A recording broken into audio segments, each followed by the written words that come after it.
On Mother's Day, I received a card and my daughter made me read it out loud. Roses are red, violets are blue. You're a heavy burden. No one wants you here. Everyone laughed at me. My name is Eleanor. I'm 74 years old, and that was the worst humiliation of my entire life.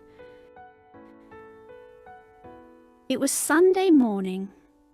The sun was streaming through the living room windows when I arrived at my daughter Rebecca's house to celebrate my day.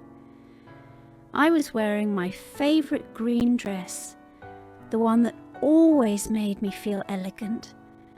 I had brought fresh flowers and sweet treats for my grandkids. "Grandma, Eleanor!" the little one shouted, running toward me with open arms. Their warm hugs filled my heart with pure joy. For a brief moment, everything seemed absolutely perfect. David, my son-in-law, barely greeted me with a quick, cold nod. Rebecca came out of the kitchen with a smile that didn't reach her eyes. "Mom, so glad you made it. I received a card and my daughter made me read it out loud. Roses are red, violets are blue. You're a heavy burden. No one wants you here." Everyone laughed at me. My name is Eleanor. I'm 74 years old, and that was the worst humiliation of my entire life. It was Sunday morning. The sun was streaming through the living room windows when I arrived at my daughter Rebecca's house to celebrate my day. I was wearing my favourite green dress, the one that always made me feel elegant. I had brought fresh flowers and sweet treats for my grandkids. "Grandma, Eleanor!" the little one shouted. "We have a special surprise for you." I sat on the sofa surrounded by my family. The grandkids settled at my feet, their faces full of anticipation. Rebecca pulled a pink card from her purse and handed it to me. "It's from all of us, Mum. Read it out loud so everyone can hear." My hands trembled slightly as I opened the envelope. It was Sunday morning. The sun was streaming through the living room windows when I arrived at my daughter Rebecca's house to celebrate my day. I was wearing my favourite green dress, the one that always made me feel elegant. I had brought fresh flowers and sweet treats for my grandkids. "Grandma, Eleanor!" the little one shouted, running toward me with open arms. Their warm hugs filled my heart with pure joy. For a brief moment, everything seemed absolutely perfect. David, my son-in-law, barely greeted me with a quick, cold nod. Rebecca came out of the kitchen with a smile that didn't reach her eyes. "Mom, so glad you made it in pieces." Hot tears began to roll down my wrinkled cheeks. "We have a special surprise for you." I sat on the sofa surrounded by my family. The grandkids settled at my feet, their faces full of anticipation. Rebecca pulled a pink card from her purse and handed it to me. "It's from all of us, Mum. Read it out loud so everyone can hear." My hands trembled slightly as I opened the envelope. The card fell from my trembling hands to the floor, landing face up, mocking me. "It's just a joke, Mum," Rebecca continued, still chuckling. But there wasn't even an ounce of remorse in her voice. "Don't take it so seriously. You've always been so dramatic." David walked over and picked up the card from the floor. Yeah, Eleanor, we were just playing around, but you know, he paused uncomfortably, avoiding my tear-filled eyes. Lately, you've been a bit too present in our lives. Maybe you should consider other options. Other options? I asked, my voice breaking into barely a whisper. Well, you know, Rebecca said, sitting in front of me, tears. The oldest, barely 8 years old, came over and took my trembling hand. Grandma, why are you crying? Before I could answer, Rebecca pulled him away roughly. Come here, son. Grandma's fine. She's just being overly sentimental. I sat there feeling more alone than I had ever felt in my entire life. On the day that was supposed to celebrate my motherhood, my own daughter had publicly humiliated me, turning me into the family's cruel joke. I slowly got up, my legs shaking beneath me. I should just go. Okay, Mum. Rebecca didn't even stand up to say goodbye. We'll call you later. I walked to the door with what little dignity I had left, but inside my world had completely fallen apart. That night in my empty, silent house, I cried until there were no more tears left in my body. But something had changed deep inside me. The humiliation had woken up something that had been dormant for years. It was time for my family to learn the truth about who Eleanor really was. The next day, I blocked all of them. But first, I needed to remember how I had arrived at such a painful, devastating moment. I sat in my favourite armchair, the same one where I had nursed Rebecca 45 years ago, and let the memories flow like a heartbreaking movie in my mind. It all started when I was 29 years old. Rebecca's father abandoned us when she was only 3 years old. One morning, he simply wasn't there anymore. He left a note on the kitchen table. I can't do this life. I'm sorry. He didn't even say goodbye to his daughter. I remember that night, holding Rebecca as she cried, asking for her daddy over and over. Daddy had to go far away, my love. I whispered through my own tears, promising myself that she would never go without anything. And I kept that promise with every fibre of my being. I worked double shifts at the textile mill for 15 brutal years. My hands were full of painful calluses from sewing uniforms late into the night. Every extra cent I earned, I saved for Rebecca's education. When she was 17 and wanted to study nursing, I sold my mother's jewellery. It was the only valuable thing I owned. But I saw the bright, hopeful eyes of my daughter talking about her dream, and I didn't hesitate for even a second. Mommy, are you sure? She asked me that day, tears in her eyes. Completely sure, my love. Your education is the most important thing in the world to me. During her 5 years of university, I worked weekends cleaning offices. I would come home with a completely wrecked back, barely able to walk. But when I saw Rebecca studying at the dining room table, it was all worth it. Every painful moment was worth it. The day of her graduation, I cried with overwhelming pride. We did it, Mommy, she said, hugging me so tight. This wouldn't have been possible without you. I love you so much." Later, she met David. At first, I genuinely liked him. He was polite, hard-working, and seemed to genuinely love my daughter. When they got married, I paid half of the wedding. It was $12,000 that I had saved for years, sacrificing everything.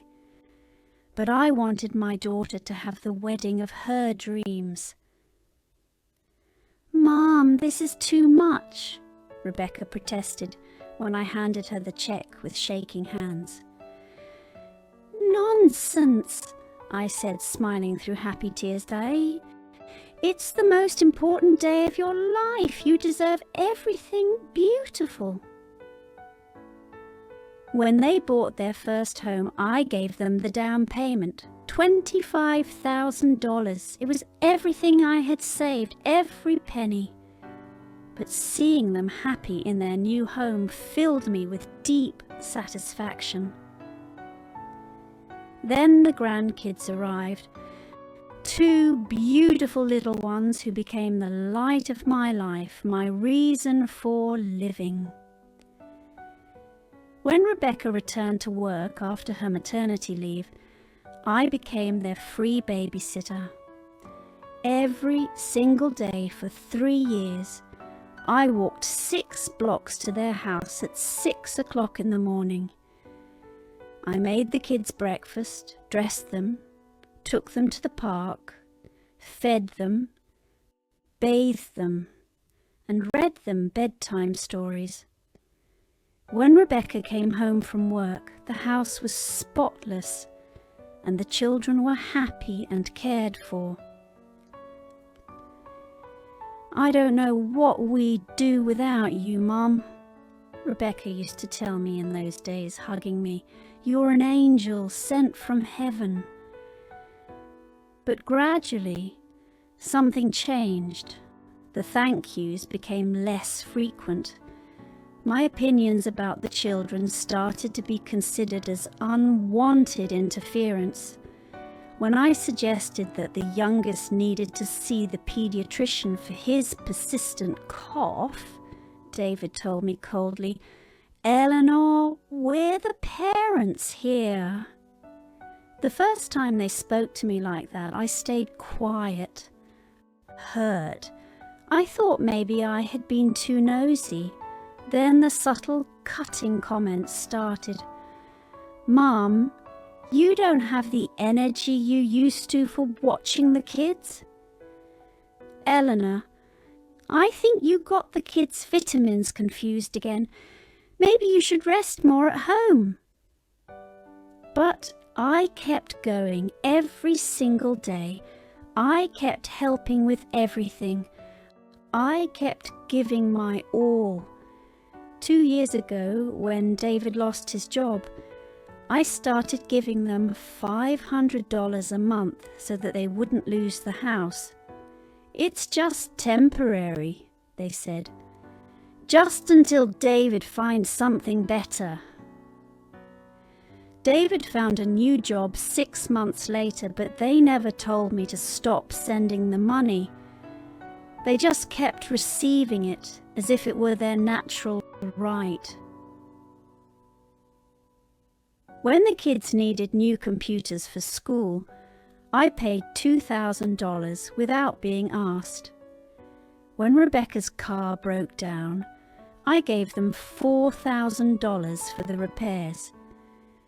When they wanted to remodel the kitchen, I contributed $8,000. Little by little, I became the silent provider, the one who was always there to solve their financial problems, but who was no longer invited to important family decisions. A year ago, Rebecca organized a family dinner for David's birthday. I found out by chance when one of my grandkids mentioned the secret party they had. "Why didn't you invite me?" I asked Rebecca over the phone, my voice breaking. "Oh, Mom, it was a really small thing. Just the four of us. We thought you'd be bored." But I saw the photos on social media. There were 20 people, David's relatives, whom I knew well. Everyone had been invited except me.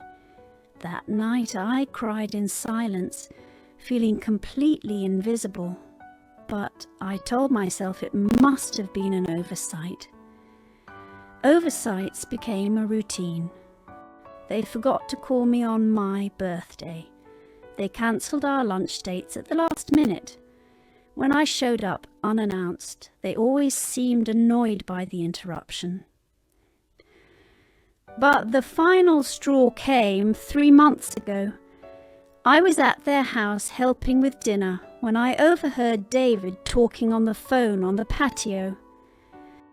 "Yeah, my mother-in-law lives alone. She's getting really dependent." "No, she's not sick, but you know how they are at that age." "Yes, we're looking at options to move her to a proper place." I froze behind the door, my blood running cold. My own son-in-law was planning to get rid of me like I was old furniture that didn't match the decor anymore. That night I couldn't sleep. I'd given my whole life, all my money, all my unconditional love to this family, and now I was just an obstacle they desperately wanted to get rid of. But they didn't know something very important about me, something I had kept secret for decades. My mother, before she died, had told me about a family property in Nassau, Bahamas, that I inherited when I turned 70. It was a beachfront condo that had been rented out for decades. The money had been accumulating in an account I never touched. I also had investments I made with the inheritance from my Aunt Margaret, who died childless and left everything to me. Bonds, stocks, certificates of deposit, money that grew quietly while I lived on my modest Social Security check. In total, I had almost $400,000 that my family knew nothing about. They thought I was a poor old woman living on government handouts. They didn't know I had been discreetly funding their comfortable life for years, not out of need, but out of pure love for Sir. But after the humiliation of Mother's Day, something inside me broke forever. It was time for them to learn Eleanor's true value. That cruel card was my wake-up call. I stayed up all night on Mother's Day, holding that card in my trembling hands. The words kept echoing in my head like a nightmare. "You're a heavy burden. No one wants you here." But as the tears dried on my cheeks, something strange started to happen. The sadness transformed into something more powerful. Clarity, determination, strength. For the first time in decades, I saw my situation with complete, brutal honesty. I wasn't a burden. I was the one keeping them afloat financially and emotionally. I slowly got up and went to my bedroom. I took a wooden box from my dresser that I hadn't opened in months. Inside were all my important documents, bank statements, deeds, investment certificates. As I looked through the papers, I did some mental calculations that took my breath away completely. In the last 5 years, I had given Rebecca and David exactly $67,000. $67,000 that they received as if it were their natural right, while they treated me worse and worse with each passing day. The down payment on their house, $25,000. The wedding, $12,000. Monthly help for 2 years, $12,000. The kids' computers, $2,000. The car repair, $4,000. The kitchen remodel, $8,000. And hundreds of small expenses that added up to $4,000 more. Meanwhile, I was still living in the same modest house, wearing the same green dress on Sundays, walking to the grocery store to save on gas money. But that wasn't what hurt the most. What really broke my heart was remembering how their treatment of me had changed so drastically. I remembered my oldest grandson's birthday 6 months ago. I had arrived early to help decorate as I always did, but when I knocked on the door, David opened it with a look of pure annoyance. "Eleanor, the party doesn't start until 3. Why are you so early?" "I thought I could help with the preparations," I said with a hopeful smile. "We don't need any help. Rebecca has everything under control." Behind him I saw his mother, Patricia, hanging balloons in the living room. She had been invited to help. I was treated like an unwelcome stranger. "I can wait outside until 3, I mumbled, feeling deeply humiliated. "Don't be dramatic, Mum," Rebecca said, appearing from the kitchen, wiping her hands on an apron. "You can stay, but don't get in the kitchen. You know you get confused with recipes." I got confused with recipes. Me, who had cooked for that family for decades. That day, I sat in a corner of the patio like a complete stranger at my own grandson's party. I watched as Patricia helped with the food, as the other guests complimented her on the cake she had baked. Meanwhile, I, who had paid for half the expenses of that party, was completely ignored and invisible. When it was time to sing Happy Birthday, I stayed in the back while everyone formed a circle around my grandson. No one noticed I wasn't in the family photos. Later that night, my grandson came up to me as I was discreetly picking up some dirty plates. "Hurt, Grandma, why were you so quiet today?" I was just tired, my love," I lied, my heart breaking. "Grandma Patricia says you're too old for big parties." The boy's innocent words cut through me like sharp knives.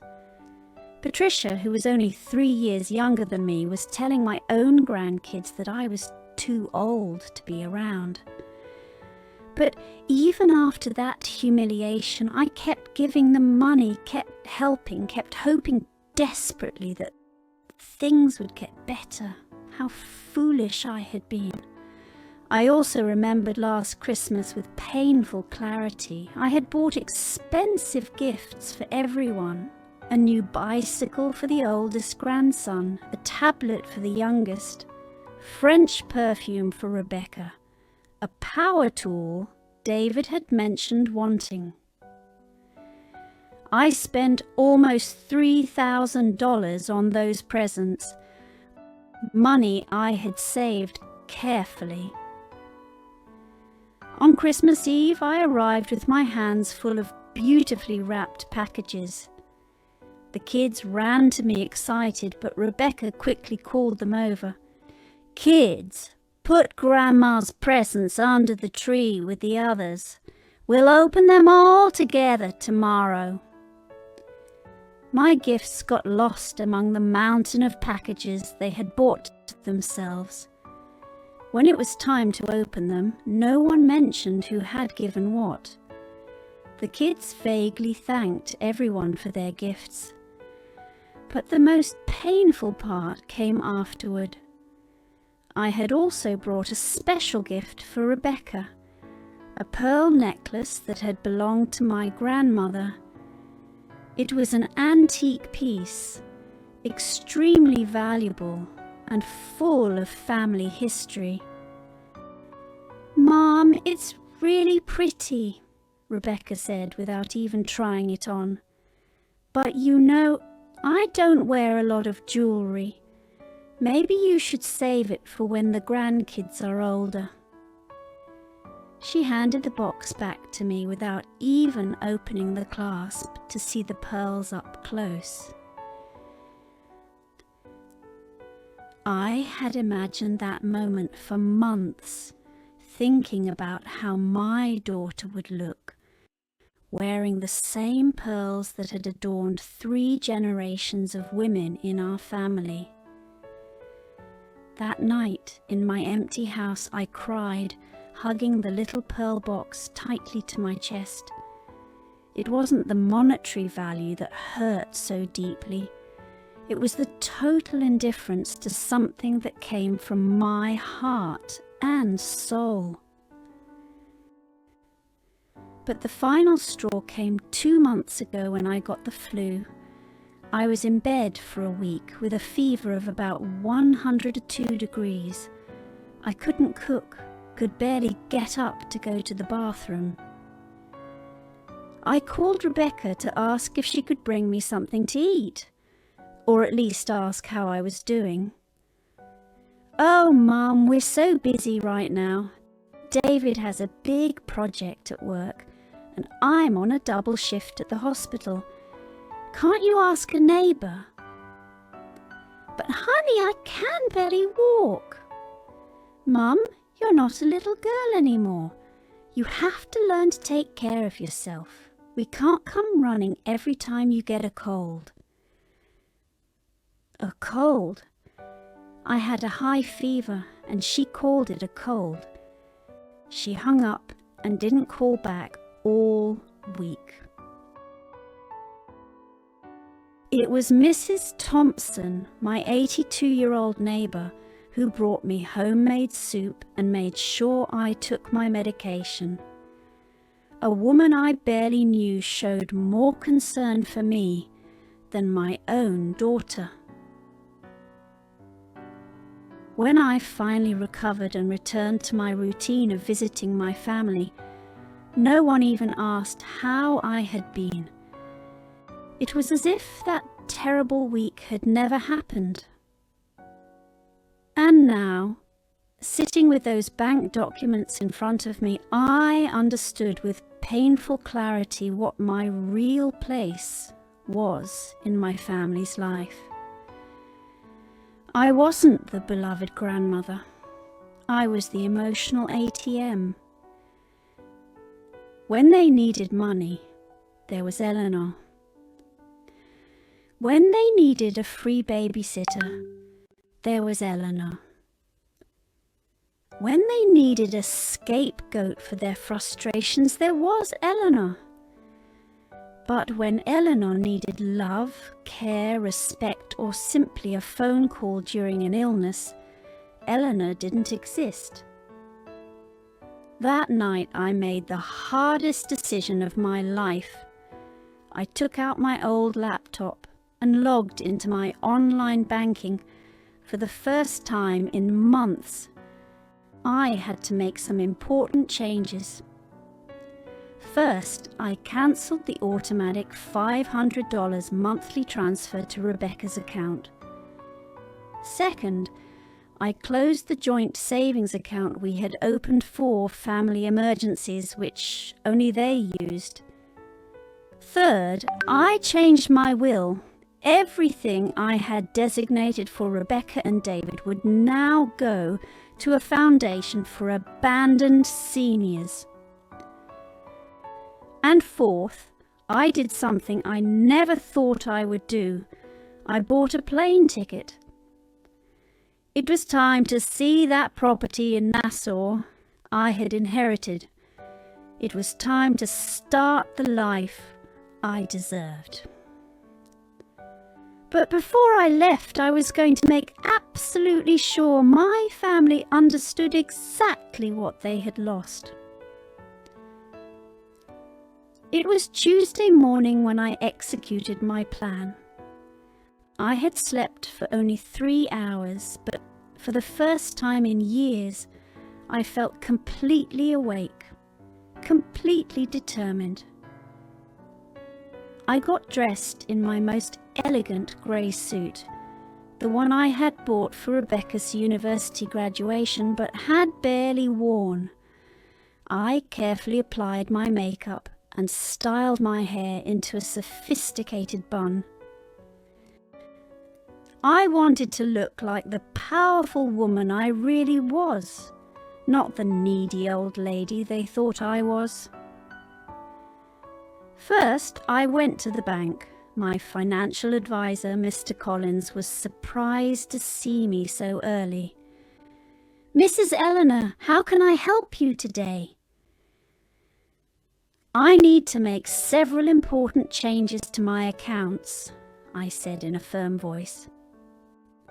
Over the next 2 hours, I completely reorganized my finances. I cancelled all the automatic transfers to Rebecca's accounts. I closed the joint account we had opened 3 years ago. I transferred money from my investments to my main checking account. Are you sure about these changes, ma'am?" Mr. Collins asked, clearly worried. "These are very big moves." "Completely sure. It's my money, and I can do what I want with it." Then I went to my lawyer's office. Mr. Stevens had handled my family's legal affairs for decades. "I need to completely change my will," I announced without preamble. Mr. Stevens, an older man who had known me since Rebecca was a child, took off his glasses and looked at me with deep concern. "Eleanor, is everything okay? This is a very drastic change." "Everything is perfectly fine. For the first time in years, I see things with total clarity." I explained exactly what I wanted. Everything I had designated for Rebecca and David would now go to a foundation for homeless seniors. I also established a trust for my grandkids that they could only access when they turned 25 and only if they maintained genuine contact with me, not out of family obligation. "Eleanor, don't you think you should think about it for a few more days? These decisions are irreversible." "I've had 74 years to think about it, Mr. Stevens, and the last 5 years have taught me everything I needed to know." I signed the documents with a steady hand. There was no shaking, no doubt. My next stop was the travel agency. I had researched my property in Nassau all night. It was a 3-bedroom condo in a beautiful neighbourhood. It had been rented for years by a property management company, generating income that was accumulating in a Bahamian account I had never touched. "I want to fly to Nassau this Friday," I told the travel agent. "Is it a tourist trip, ma'am?" "No, it's a liberation trip. I bought a first-class ticket. If I was going to start my new life, I would do it in style." But before I left, I had to do one more thing. I had to write the letters. I got home at noon and sat down at my desk. I took out elegant letterhead I had bought years ago but never used. It was time to explain to my family exactly what had happened. The first letter was for Rebecca. My dearest daughter, by the time you read this letter, I will be on my way to Nassau, where I will live in the property I inherited from my family that you didn't know existed. I have made the decision to cut all financial support I have been giving you for the past few years. The $500 a month you received has been permanently cancelled. The joint account you used for emergencies has been closed. Don't take this as a punishment, but as a lesson in independence that I should have taught you a long time ago. For decades, I gave you everything I had, my time, my money, my energy, my unconditional love. But at some point, you decided that I was a burden instead of a blessing. The Mother's Day card was simply the last straw, but the problem started much earlier when you stopped seeing me as your mother and started seeing me as your personal maid and private bank. I have changed my will. My inheritance will now be given to people who truly value generosity and family love. Your children will have access to a trust when they turn 25, but only if they prove they can maintain a genuine relationship with me. Do not look for me for money. Do not call me to ask me to come back. Do not send the grandkids to emotionally manipulate me. If you really want to get your mother back, you're going to have to prove that you value me for who I am, not for what I can give you. Your mother, who has finally learned to value herself, Eleanor. The second letter was for David. David, I never saw you as just my son-in-law. I accepted you as the son I never had, but you turned me into the awkward mother-in-law you wanted to get rid of. I heard your phone conversation 3 months ago when you were talking about finding a proper place to move me, as if I were old furniture getting in the way. What you didn't know is that a proper place was always in my hands. I have a property in Nassau, investments that generate more money than you make in a year, and the financial freedom to live wherever and however I choose. For years, I quietly funded your comfortable lifestyle. I paid for repairs, helped with expenses, covered emergencies. I did it out of love, not obligation. But you interpreted my generosity as weakness, my availability as dependency, my love as an annoyance. Now you will have to stand on your own 2 feet, Eleanor. After I finished the letters, I put them in envelopes and left them on my coffee table, ready to be discovered. Then I sat in my living room, smiling through my tears. It had taken me 74 years, but I had finally learned the most important lesson of my life. You teach people how to treat you by what you are willing to accept. For decades, I accepted crumbs of love because I was afraid of being alone. But it turns out that being alone was infinitely better than being with people who didn't respect me. And now that I had learned that, I wasn't really alone at all. I was free. I was going to Nassau. And for the first time in a long, long time, I was excited about my future.